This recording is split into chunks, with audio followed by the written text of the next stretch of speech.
Assalamualaikum warahmatullahi wabarakatuh. Kami dari kelompok yang beranggotakan saya Alvina Diah Andraini absen 1. Saya Amrana Lekapurama absen 4. Saya Fajar Syamila Putrahayu absen 14. Saya Livia absen 20. Nata Jaya Nabi Badai AG 2. Nama saya Virega Seniswana Silaseta, absen 35. Akan menampilkan video hasil dari kelompok kami.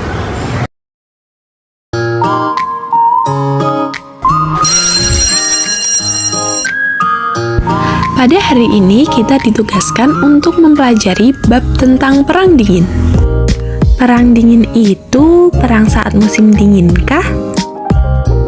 Wah, coba kamu lihat. Di buku terdapat penjelasan tentang perang dingin.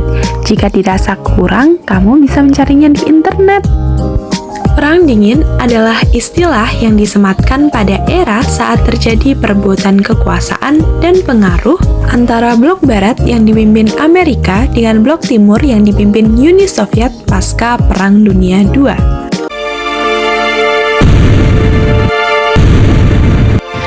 Berikut adalah latar belakang Perang Dingin. 1. Munculnya Amerika Serikat sebagai negara pemenang perang di pihak sekutu Inggris, Prancis, dan Amerika Serikat. Amerika Serikat berperan besar dalam membantu negara-negara Eropa Barat untuk memperbaiki kehidupan perekonomiannya. 2. Munculnya Rusia atau Uni Soviet sebagai negara besar dan berperan membebaskan Eropa bagian timur dari tangan Jerman dan membangun perekonomian negara-negara di Eropa Timur. Uni Soviet meluaskan pengaruhnya dengan mensponsori terjadinya perebutan kekuasaan di berbagai negara Eropa Timur seperti Bulgaria, Albania, Hungaria, Rumania, Polandia, dan Cekoslovakia, sehingga negara-negara tersebut masuk dalam pemerintahan komunis Uni Soviet. 3. Munculnya negara-negara yang baru merdeka setelah Perang Dunia II di wilayah Eropa.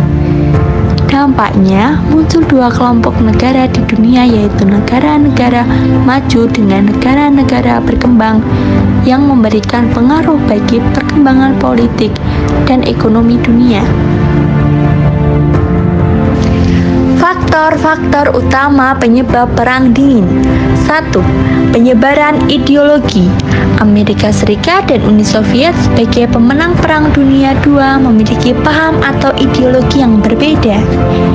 Amerika Serikat memiliki ideologi liberal kapitalis, sedangkan Uni Soviet berideologi sosialis komunis. 2. Keinginan untuk berkuasa. Amerika Serikat dan Uni Soviet mempunyai keinginan untuk menjadi penguasa di dunia dengan cara-cara yang baru. 3. Berdirinya Pakta Pertahanan.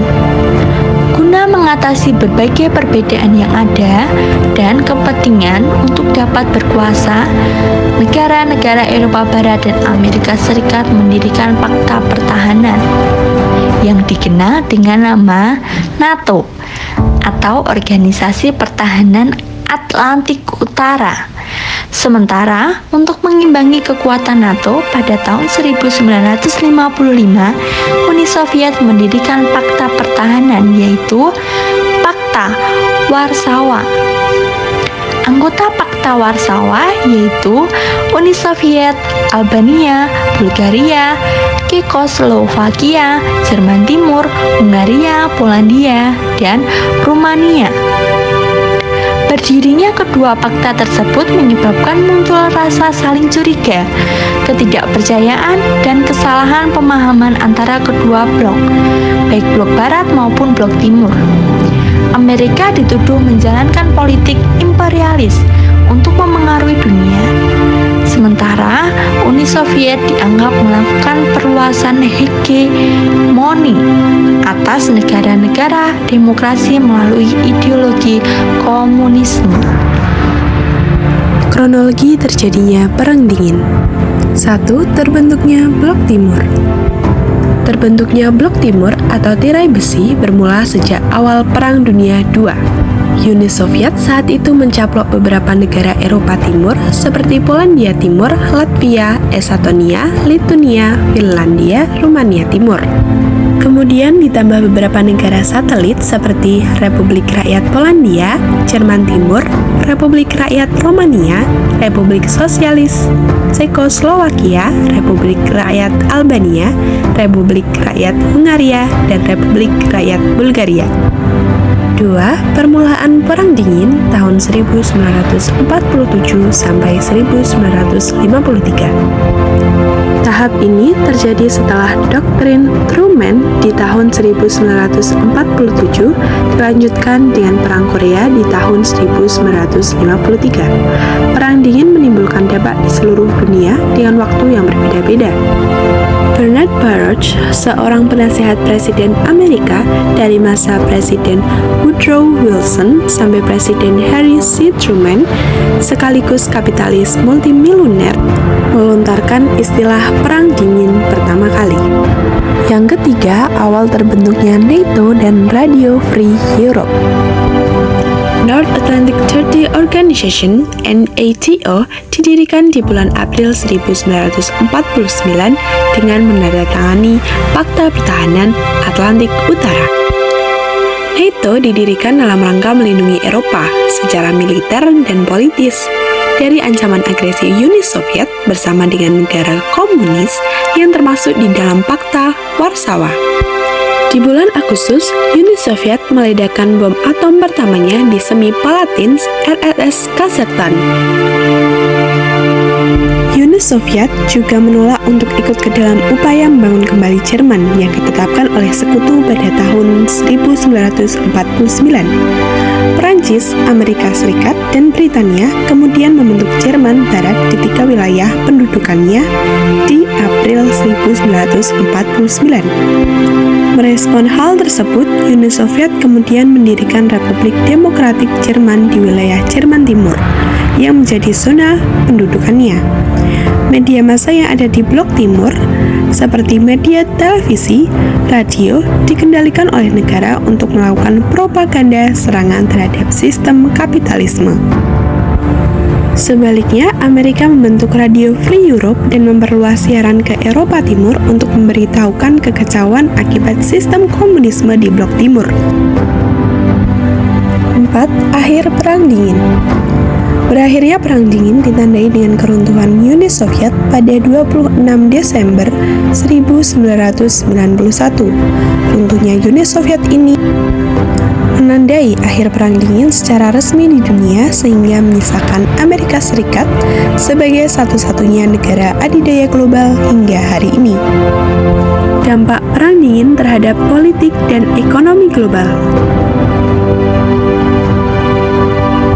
Di bidang militer, Perang Dingin menyebabkan perlombaan senjata antara Amerika Serikat dan Uni Soviet. Kedua negara berusaha mengembangkan senjata nuklir dan teknologi militer canggih lainnya untuk menunjukkan kekuatan dan memperkuat posisi strategis mereka. Di bidang ekonomi, Perang Dingin berdampak signifikan pada perekonomian global. Kedua blok kekuatan saling berusaha untuk mendapatkan pengaruh politik dan ekonomi di negara-negara yang belum bergabung dengan salah satu kubu. Di bidang politik, Perang Dingin membentuk peta politik dunia setelah Perang Dunia II. Aliansi politik dibentuk seperti NATO oleh Amerika Serikat dan sekutunya, serta Fakta Warsawa oleh Uni Soviet dan negara-negara blok timur. Di bidang teknologi, space race, perlombaan luar angkasa adalah salah satu contohnya, yang menghasilkan penemuan teknologi luar angkasa yang penting dan membuka jalan bagi eksplorasi antariksa modern. Di bidang sosial dan budaya, konfrontasi ideologi mengarah pada propaganda yang kuat, dan masyarakat di kedua sisi terpapar pandangan negatif tentang lawan politik mereka. Keterbukaan budaya dan kehidupan di bawah pengawasan yang ketat memengaruhi seni, sastra, musik, dan bahkan olahraga. Di bidang keamanan internasional, Perang Dingin menciptakan ketegangan dan ketidakstabilan di beberapa wilayah di seluruh dunia. Konflik proksi antara negara-negara yang didukung oleh Amerika Serikat dan Uni Soviet menyebabkan perang saudara dan konflik bersenjata di berbagai belahan dunia. Dampak Perang Dingin di Indonesia. Dampak positif Perang Dingin. 1. Pasar bebas. Munculnya globalisasi ekonomi merupakan dampak positif dari Perang Dingin. 2. Perkembangan kekuatan militer. Perseteruan dan konflik mengakibatkan perkembangan kekuatan militer sehingga persenjataan dan kekuatan militer semakin membaik. 3. Kemajuan sains teknologi yang semakin pesat. Hal ini juga membuat beberapa negara berlomba-lomba menjadi pembuat roket sebagai bukti perkembangan teknologi yang semakin baik. Dampak negatif Perang Dingin bagi Indonesia. 1. Masuknya ideologi asing. Salah satu dampak negatif dari Perang Dingin yaitu ideologi yang ada di Indonesia adalah sesuatu yang muncul dari aspek psikologi, budaya, dan sosial masyarakat. Oleh karena itu, ideologi asing seharusnya tidak diadopsi di Indonesia. 2. Ketidakstabilan politik. Kekuatan negara ada pada kekuatan kedaulatan yang dijaga dengan baik oleh rakyat. Selain itu, perlu juga tetap menjaga stabilitas politik antar bangsa. Jika tidak dilakukan, maka ketidakstabilan politik bisa muncul dalam suatu negara yang merupakan dampak negatif dari Perang Dingin. Peran aktif Indonesia dalam Perang Dingin. 1. Peran Indonesia dalam Konferensi Asia Afrika. Untuk menurunkan ketegangan Blok Barat dan Blok Timur, pemerintah Indonesia mempelopori dan menyelenggarakan Konferensi Asia Afrika atau KAA yang mempertemukan berbagai negara di Asia dan Afrika yang tidak termasuk ke dalam Blok Barat maupun Blok Timur. 2. Peran Indonesia dalam gerakan non-blok. Gerakan non-blok didirikan bersamaan dengan diadakannya Konferensi Tingkat Tinggi 1 atau KTT 1 yang dihadiri oleh 25 kepala negara. Peran aktif bangsa Indonesia pada masa Perang Dingin adalah ikut mempelopori berdirinya gerakan non-blok.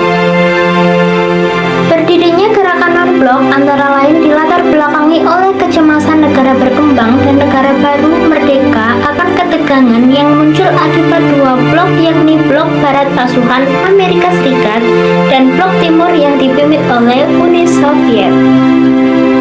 Indonesia dengan prinsip politik luar negeri bebas aktif yang tidak mendukung aliansi militer maupun fakta militer manapun sangat cocok dengan tujuan berdirinya GNP.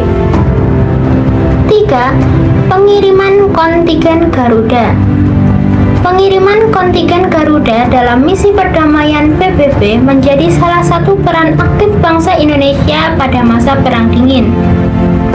Hal ini dilandaskan kepada komitmen Indonesia untuk turut melaksanakan ketertiban dunia berdasarkan kemanusiaan yang tertuang di dalam pembukaan Undang-Undang 1945.